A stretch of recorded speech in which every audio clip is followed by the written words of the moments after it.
from what you just said, basically you said this is the agency problem. No. Would you clarify that? If you said The agency is not population the has only changed. one that makes the decisions. Okay? This child welfare is an interesting kind of field because it's not a single agency's responsibility. It's a single agency's responsibility to take the first step. Well, let me rephrase that. Not just the agency, but the courts, the agency, Yes. and anyone else that's directly connected to the CFS. That is the problem. We believe so, yes. Okay. Thank you, Mr. Chairman. I'm going to my co-chair, Representative Parent. Thank you. I'm referring to page 9 of the report and a couple of questions. First of all, with the exodus, you entitled it Exodus of Experienced Field Staff. Did you do any comparisons, or have you ever, in your processes, done any comparisons of where we as a state stack up against other states, maybe in our region, about the turnover rate of people in this particular field? About the which rate? Turnover rate? Turnover rate. No, I don't think we have. We did something recently about comparative salaries and so on, but I don't recall having done that in relation to turnover. But I will tell you that having worked in 35 states and focused most of my attention on child welfare, turnover is perennially a problem. There's no question in this field. Right, which is, and maybe that's part of the reason why I was asking the question, is that in comparison to other states, the problems that we're facing are normal through the industry when dealing with this population, whether you're Arkansas or somebody else. Yeah, they're normal. I can't tell you whether they're larger right now than they are elsewhere or smaller, but they're very normal. Okay, on the basis of that, then, in the other 34 states or 35 states you've worked in, have you seen a historic increase as represented on the chart that you included starting in January of 2015? Have you seen that pattern in other states? At times, yes. And some of it we can relate fairly clearly to staffing issues. I remember one place we were working where we did a workload study. We measured their staff, we figured out how much they could reasonably handle and how much they were being asked to handle. And they didn't have nearly enough staff resources. And what was happening there was an increase in foster care, because what would happen when an investigator went out was one of two things. He or she had to get rid of that case. So it was either, okay, kid's safe, leave it alone, forget it, or remove it. There was nothing else, because there was no time to follow up, and that was a staffing issue. That's the way the worker had to respond just to keep up with what he or she was required to do. Okay, and you are familiar with what has recently been done with regards to throwing more financial resources to the agency in order to help address the problem. Based on your experience and knowing our caseloads and knowing the content of the report, are we going to see any measurable results with the additional resources that we have thrown in, and how contingent is that upon the changes that are recommended in the report being implemented? Yes, I think you're going to see changes. Okay, I think that the way I would put it is that what the department has proposed, what the governor's proposed in terms of increased resources for staff and so on, are absolutely necessary to address this issue, this set of issues, the crisis. I'm not sure it's enough.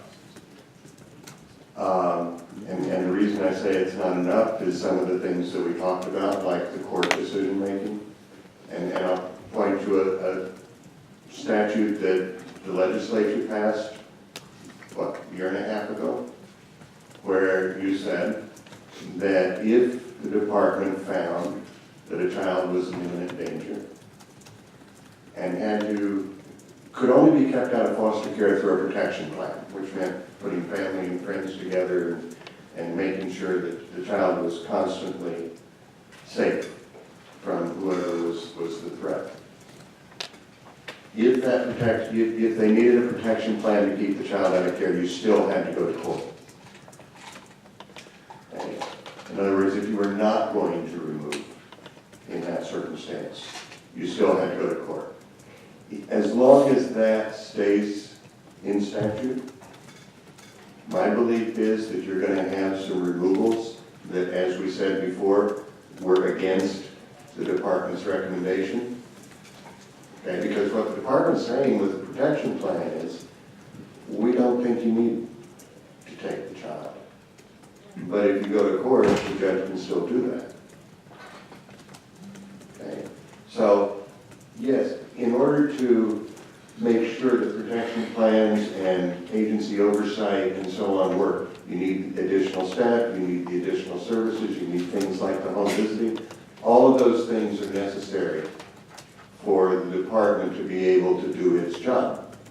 But even if it does its job, it may still end up with more children in care because it can't completely control the front door.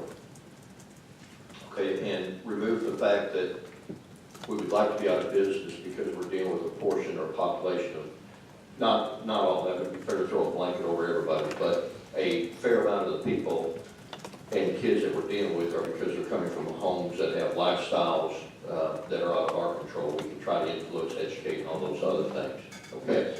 But would you be comfortable, or would you be willing to comment about a projection out into the future that with the amount of resources that we're putting toward the problem and the recommended changes that you're suggesting in your report, that we could see, give 2 years out, we ought to see a leveling off or even a reduction in the number, set aside the fact we've got screwed up homes with screwed up parents or screwed up kids out there, take that element out of it.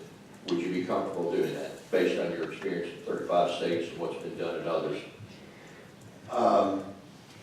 Based on that experience, I have seen dramatic drops in foster care populations at various times in various places. I worked at one point for 8.5 years in the New York child welfare system. And when I entered, there were 40,000 children in foster care. And by the time 5 or 6 years had gone by, there were 17,000. And that was a deliberate decision to put services into in-home cases. And it was a deliberate decision to change the way we thought about which children had to be removed. Okay? I will put a caveat on that. After that happened, we saw crack hit the streets, and we saw AIDS and AIDS babies become prevalent. And all of a sudden, we had 60,000 children in care. Okay? So you put the money out there, you put the resources in there. Yes, if nothing else changes and your decision-making supports the kinds of services and processes that Ms. Martin has been talking about, you'll get a reduction. But I can't tell you that something external won't happen that will create a real crisis. You have no clue how to handle it. Well, we just had marijuana introduced into our state, legalized now. We're working through that, so it'll be interesting to see what the impact is on everything else. But let me just, my last question, my last maybe request of the department and you together. I think that if you're going to produce a report like this, there ought to be the ability to back it up. And one way you ought to be able to back it up is by helping set some benchmarks that ought to be achievable goals in the future, let's say a 2-year time frame. I'm not sure everybody agrees with everything in the report. I don't think there's anything that would be basis to disagree with the report. I don't know. But would you, and let me ask the agency, is there any reason that the two of y'all could work together to take the content and take a 2-year timetable and establish what ought to be some projected measurable results that with these changes being implemented, and set aside the uncontrollable elements like what you cited, but give us something as far as a expectation of what we could see in the way of changes in 2 years, and bring that back to us. And I'll say this without editorializing too much, Mr. Chair, I'll be done. Here's my thought. we just threw a whole bunch of money at this thing, and we're throwing a whole bunch of people into the war, but soldiers die in war, and I would hate to see us continue to throw resources without seeing what we're doing to change the results of it that's in our control, because I don't want to just keep throwing money at something that's not going to change because we're not changing the processes. Director? Right, so that was the goal of creating a project plan and then monitoring that project plan to have tracking mechanisms. And the HCA report was incorporated as part of our efforts. It's part of our report. We did accept most of the recommendations from HCA. And on the ones that I have concerns about, it's not about the concerns on the reasoning, it's just how we accomplish it. One of them is relative placements. Mr. Zeller and I absolutely agree that we need more relative placements. We would like to increase those relative placements through our current policies and laws, which you guys have seen the numbers we've been doing. But we are moving forward and developing a tracking system. But step one is get the people in place so that we can properly track. When it comes to decision making, that's under the strengthening families bucket, and we've got to be able to monitor, support, and have the structure in place to then report to you guys monthly. Do you think 2 years is a reasonable window of time that we would see some significant changes with all these recommendations implemented?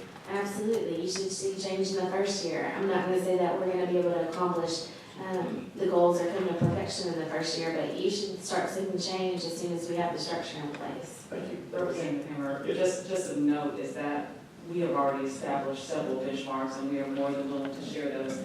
And we have no issue with looking at the HCA report again and determining whether or not there are some additional measures that we need to add, that we need to look at. But to Mr.'s point, we're projecting results even close within a year.